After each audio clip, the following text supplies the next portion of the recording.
Okay guys, ito Huwag basta-basta magpapaniwala sa nakikita nyo sa social media. Lalo na sa mga balita na controlled naman sila ng gobyerno. Sinasabi na may nakadaan na daw na oil tankers sa Strait of Hormuz. Pero isipin kasi natin, eto logical kung tayo ay kaalig ng US, so bakit papayagan ng kalaban na makadaan yung kakampi ng kalaban nila? Tignan natin yung picture Ayan, nakikita nyo. April 3 ngayon, April 3. Pero yung image, January 4 pa.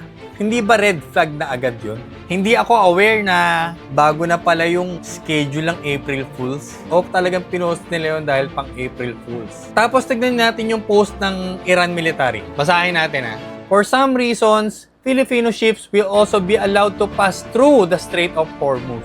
Filipino media reports. Tapos may sarcasm na emoji. Kitang-kita nyo naman siguro yan, di ba? So the question is, kailan ba pumayag? Hindi ba kahapon lang? So nakadaan muna bago pumayag ang Iran? Ganon?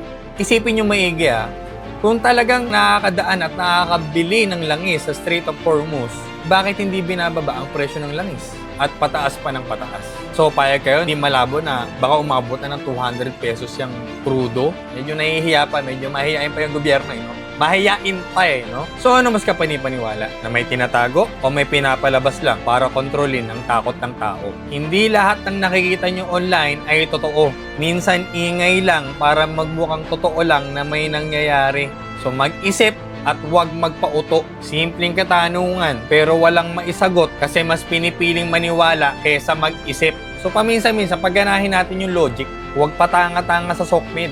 Uulitin ko, hindi lahat ng balita totoo. Mas madalas script lang para kontrolin ang takot ng tao.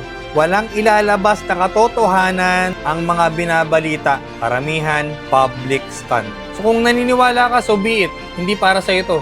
Basic. Hindi na para mag-comment ka pa. Scroll up ka na lang. Ganun lang kadali. Sobrang basic. Hindi ito para sa'yo. Scroll up. Hindi ka naniniwala. Scroll up. Lalo na kung patanga-tanga ka at mahina ka sa logic at pag-oobserba.